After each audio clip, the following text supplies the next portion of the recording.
Hey guys, Lawton here with Verified Investing, back with another Pro Charts video, this time talking about commodities. And we got an interesting episode for you today. We're going to talk all about silver, palladium, platinum, natural gas, and oil. I had a hiccup there. But before I go any further, I just asked you guys to like this video and consider subscribing to the Verified Investing YouTube channel. It really helps the algorithms know that you want to see more free content just like this. With that being said, let's hop right into it and start with everybody's favorite, gold, shall we? Now, gold has been trading around this downsloping trend line, hitting it 3 different times. You see over here, 1, 2, and 3. And I'll delete those drawings for you. But the question is, can this break out? And should this break out, I could easily, realistically seeing it getting up to this pivot high around $4,400-ish. But what you want to see here on the chart of gold is a move up, maybe a retrace back to the trend line, and then look for a move higher. That would be a move approximately 6% higher. Now, if you want to talk about potentially going back to all-time highs, I think we're quite a far away from that. We're down about 26.5% from the all-time highs on gold. So this is something to take a look at. I think gold does have the ability to move higher, but can it move all the way back up 36% to new all-time highs? I think it's less likely for that to happen, but I definitely think in the near term, if we can get a break out of this downsloping trend line, we may be able to see a move higher. Next one I'm going to talk about is silver, and the chart of silver is extremely interesting to me because, as you see, we had a very nice head and shoulders pattern drawn on my chart for you guys to see. And the major move of that head and shoulders pattern was a move down to basically $54 an ounce, right? And what happened? Well, we came down, pushed back up, not quite retraced, got close to a full retrace, and then continued lower. But the point of this isn't to show, hey, this head and shoulders looks like it's going to be moving. No, what I like about this is the price action afterwards, because after coming back down and making this additional leg down, we've got kind of a nice, really nice bear flag kind of forming here, right? This down move followed by this nice sideways consolidation here on silver. Now, if we can break down from this like kind of upsloping trend line, break down a bit, then you could see price action down here towards $50 or $52 per ounce. That would kind of be my target, but it's something certainly to watch because this is a bearish pattern. It's interesting to see a bearish pattern into an additional bearish pattern.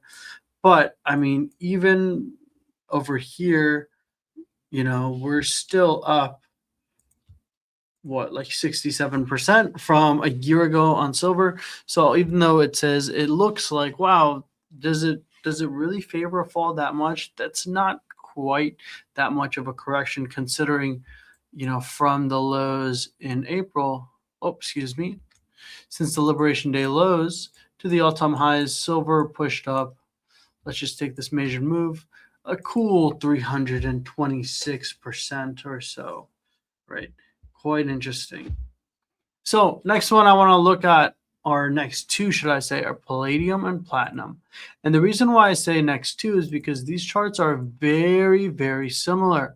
And we can start with palladium, and I'll show you how similar it is to platinum. But on this, what I'm targeting and what I'm watching is this beautiful downsloping trend line, similar to the one here on gold that we were kind of taking a look at. Palladium is trading on a very similar downsloping trend line with hits 1, 2, 3, and 4, like all these hits right down here, favoring potentially a move higher on palladium if we can get a close above and then a push higher.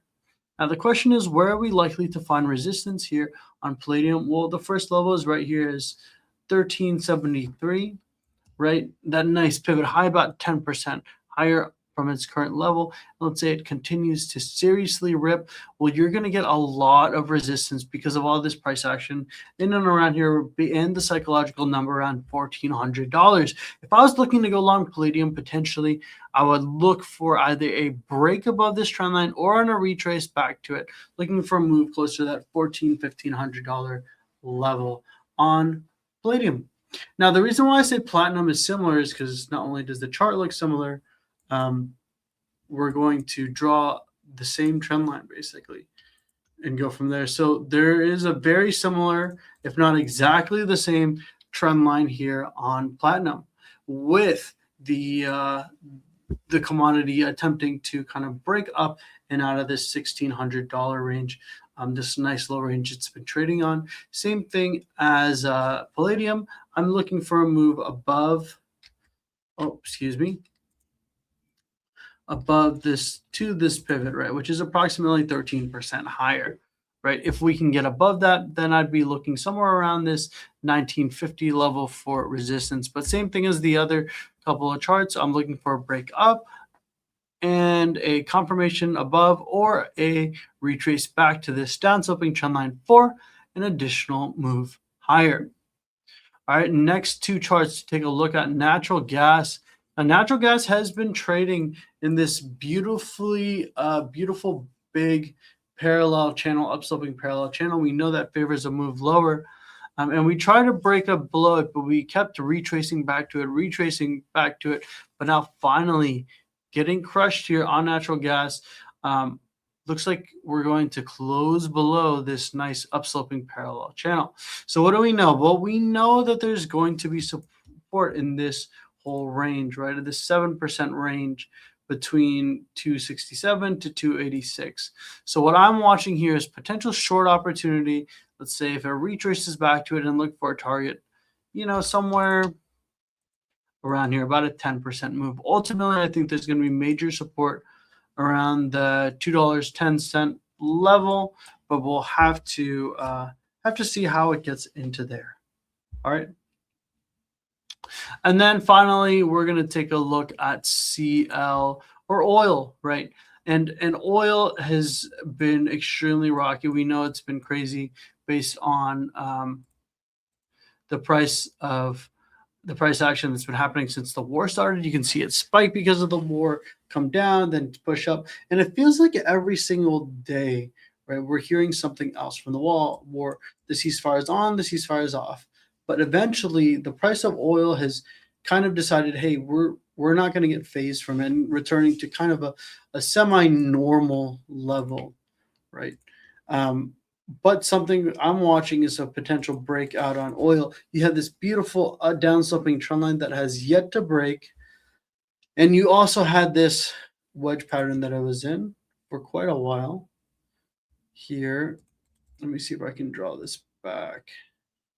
Yeah, basically was trading in this beautiful wedge and did break down from the wedge. So you have these kind of two different levels to watch. If it can get back to this upsloping trend line, the one that it finally did break from, I expect resistance. But if you can break up and out of this downsloping trend line, you expect to move higher. Additional levels of support are going to be around here. It's nice gap here around 66.73 for support. There should be a whole lot of support between this $64 to $67 area. I'm anticipating a large amount of support down there should oil continue to have another sell, whether it's because of news or just because of normal price action within oil. All right. With that being said, guys, thank you guys so much for watching this video. Hope you guys have a wonderful rest of your day, and I'll see you next time. Bye, guys.